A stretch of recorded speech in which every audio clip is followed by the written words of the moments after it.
Hello बच्चों, कैसे हैं आप सब। उम्मीद करता हूं कि आप सब मस्त होंगे, स्वस्थ होंगे और ज़बरदस्त होंगे। तो बच्चों, मैं आपके लिए मैट्रिक के फाइनल एग्ज़ाम में पूछे जाने वाले कुछ वेरी वेरी इम्पोर्टेंट हिंदी का 50 ऑब्जेक्टिव लेके आ चुके हैं, जो आपके फाइनल एग्ज़ाम में 100% लड़ेगा। और दोस्तों, अगर आप मैट्रिक के सभी सब्जेक्ट का ऑब्जेक्टिव लेना चाहते हैं तो हमारे channel smart study point 90 channel को सब्सक्राइब करके बेल आइकन को ऑल पे सेलेक्ट कर लीजिए, ताकि हमारी सभी नए नए वीडियो की नोटिफिकेशन आपको मिलती रहे। तो हमारा पहला क्वेश्चन ये है कि किस शासक ने किस शासक ने सिक्का किस शासक ने ऐसा सिक्का चलाया जिस पर नागरी लिपि में रामसीय शब्द अंकित है। तो किस शासक ने ऐसा सिक्का चलाया जिस पर नागरी लिपि में रामसीय शब्द अंकित है। तो इसका पहला का आंसर होगा बी, बादशाह अकबर ने पहला सिक्का चलाया था जिस पर रामसीय नागरी लिपि अंकित है। तो आइए दूसरे क्वेश्चन की ओर बढ़ते हैं। हमारा नेक्स्ट क्वेश्चन है, चंद्रगुप्त द्वितीय विक्रमादित्य का व्यक्तिगत नाम क्या था। तो इनका व्यक्तिगत नाम पशुनगरी था। इनका व्यक्तिगत नाम देव था। सी हो जाएगा इसका सही आंसर, सी। तो चलिए आगे नेक्स्ट क्वेश्चन की ओर बढ़ते हैं। हमारा अगला क्वेश्चन होगा, काशी क्या है। तो काशी एक देवनागरी है। काशी एक देवनागरी है। तो हमारा ऑप्शन बी नंबर सही हो जाएगा। आइए नेक्स्ट क्वेश्चन की ओर बढ़ते हैं। हमारा अगला क्वेश्चन है, कर्नाटक प्रदेश का श्रवणबेलगोला स्थान किसका प्रसिद्ध तीर्थस्थल है। तो चौथा का करेक्ट आंसर हो जाएगा डी। चौथा का करेक्ट आंसर डी हो जाएगा। जैनों का करेक्ट आंसर हो जाएगा, जो आपके मैट्रिक के 2025 के होने वाले एग्ज़ाम के लिए 100% important, very very important question है। तो चलिए अगले क्वेश्चन की ओर बढ़ते हैं, पांचवें क्वेश्चन की ओर। धारा नगरी का कौन सा शासक अपने विधानुराग के लिए इतिहास में प्रसिद्ध है। कौन सा शासक विधानुराग के लिए इतिहास में प्रसिद्ध है। तो 5 नंबर का करेक्ट आंसर सी हो जाएगा, परमार शासक भोज।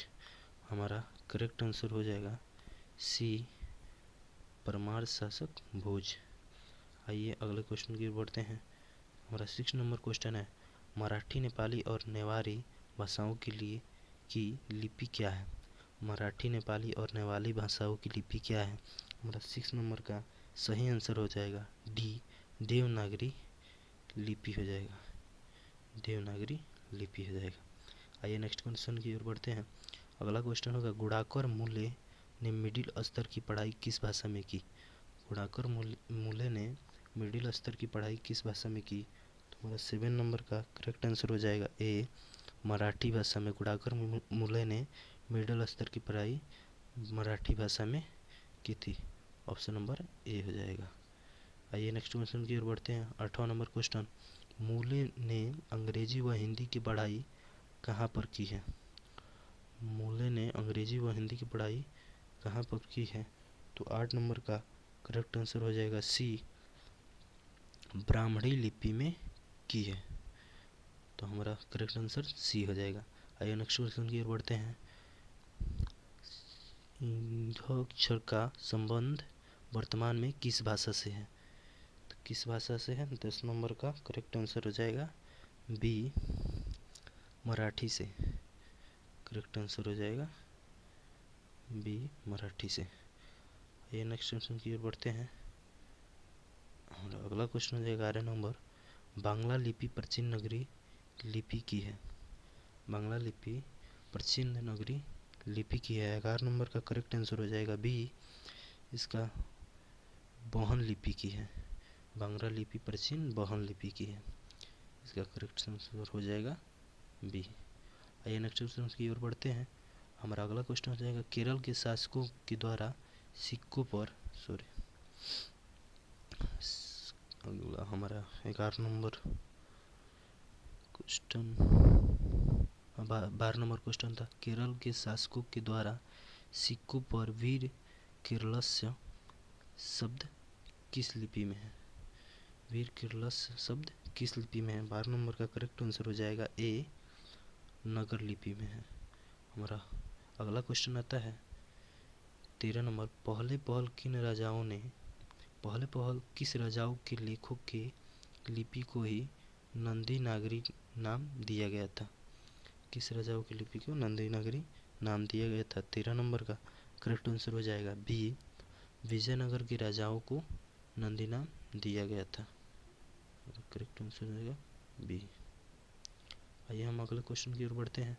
हमारा अगला क्वेश्चन आता है 14 नंबर टकसाल का संबंध किससे है। तो टकसाल का संबंध सिक्कों से है। हमारा करेक्ट आंसर हो जाएगा ए टकसाल का संबंध सिक्कों से है। आइए हम 15 नंबर क्वेश्चन की ओर बढ़ते हैं। 15 नंबर क्वेश्चन है श्रवण बेलगोला स्थान का संबंध है। श्रवण बेलगोला स्थान का संबंध किससे है। तो श्रवण बेलगोला स्थान का संबंध ए जैन धर्म से है।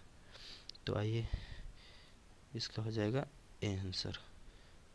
आइए अगले क्वेश्चन की ओर बढ़ते हैं। 16 नंबर क्वेश्चन नागरी लिपि शीर्षक निबंध के निबंधकार हैं। नागरी लिपि शीर्षक निबंध के निबंधकार हैं। तो 16 नंबर का करेक्ट आंसर हो जाएगा ए गुड़ाकर मूले। 16 नंबर का करेक्ट आंसर हो जाएगा ए गुड़ाकर मूले। आइए अगले क्वेश्चन की ओर बढ़ते हैं। हमारा अगला क्वेश्चन आता है 17 नंबर क्वेश्चन नागरी लिपि शीर्षक पाठ किस पुस्तक से लिया गया है। जो नागरी लिपि शीर्षक पाठ है वो किस पुस्तक से लिया गया है। तो 17 नंबर का करेक्ट आंसर हो जाएगा बी भारतीय लिपियों की कहानी से लिया गया है। आइए अगले क्वेश्चन की ओर बढ़ते हैं। हमारा अगला क्वेश्चन आता है मराठी भाषा की लिपि कौन सी है। मराठी भाषा की लिपि कौन सी है। तो इसका करेक्ट आंसर हो जाएगा सी देवनागरी। मराठी भाषा की लिपि देवनागरी है। आइए अगले क्वेश्चन की ओर बढ़ते हैं। सिद्धम क्या है।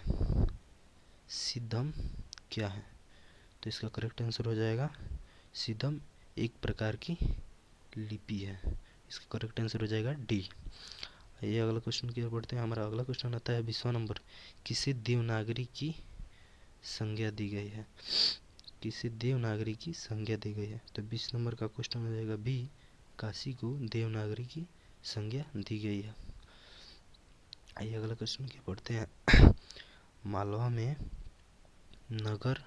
नगर लिपि का इस्तेमाल होता है ऐसा किसने कहा। मालवा में नगर का लिपि का इस्तेमाल होता है ऐसा किसने कहा था। तो ऐसा 21 नंबर का हो जाएगा ए अल्बेरूनी ने कहा था। आइए अगला क्वेश्चन की ओर बढ़ते हैं। अमोघ वर्ष कौन था। जो अमोघ वर्ष था वो कौन था। तो 22 नंबर का करेक्ट आंसर हो जाएगा बी प्रख्यात राजपूत राजा था। अमोघ वर्ष प्रख्यात राजपूत राजा था। इसका करेक्ट आंसर हो जाएगा बी। आइए अगला क्वेश्चन की ओर बढ़ते हैं। माहिर भोज की ग्वालियर प्रशस्ति किस भाषा में है। तो 23 नंबर का करेक्ट आंसर हो जाएगा सी संस्कृत भाषा में। आइए अगले क्वेश्चन की ओर बढ़ते हैं। बेतमा कहाँ है। तो बेतमा कहाँ 24 नंबर का करेक्ट आंसर हो जाएगा ए बेतमा इंदौर के पास है। 24 नंबर का करेक्ट आंसर हो जाएगा ए बेतमा इंदौर के पास है। ये अगला क्वेश्चन की ओर बढ़ते हैं। हमारा अगला क्वेश्चन आता है ईसा की 14वीं-15वीं सदी के विजयनगर के शासकों ने अपने लेखों को लिपि को कहा था। ईसा की 14वीं-15वीं सदी के विजयनगर के शासकों ने अपने लेखों की लिपि को कहा था। अपने लेखों की लिपि को क्या कहा था। तो इस 25 नंबर का करेक्ट आंसर हो जाएगा ए नंदी नागरी लिपि कहा था।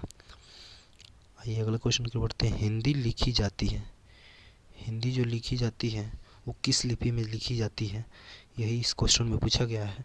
26 नंबर का करेक्ट आंसर हो जाएगा ए, हिंदी जो है देवनागरी लिपि में लिखी जाती है। आइए अगले क्वेश्चन को पढ़ते हैं। विजयनगर के राजाओं के लेखों की लिपि को क्या नाम दिया गया है। जो विजयनगर के राजाओं हैं उनके लेखों की लिपि को क्या नाम दिया गया है, अथवा विजयनगर के शासकों के लेख किस लिपि में लिखे जाते हैं। ये वेरी वेरी इंपॉर्टेंट क्वेश्चन है जो 2022 के एनुअल एग्ज़ाम में भी पूछा गया है। तो इसका करेक्ट आंसर हो जाएगा सी हो जाएगा। इसका करेक्ट आंसर नंदी नागरी लिपि हो जाएगा। आइए अगले क्वेश्चन की बढ़ते हैं। नागरी लिपि कब एक सार्वदेशिक लिपि थी। नागरी लिपि तो थी, वो कब एक सार्वदेशिक लिपि थी। 28 का करेक्ट आंसर हो जाएगा सी, ये 8वीं 11वीं सदी में सार्वदेशिक लिपि थी। आइए अगला क्वेश्चन की बढ़ते हैं। हमारा अगला क्वेश्चन आता है 29 नंबर। पहले दक्षिण भारत की नागरी लिपि क्या कहलाती है। पहले दक्षिण भारत की नागरी लिपि क्या कहलाती है, तो इसका हो जाएगा डी, सिद्धम कहलाती है। आइए अगले क्वेश्चन की बढ़ते हैं। गुणाकर मूले का जन्म कब हुआ था।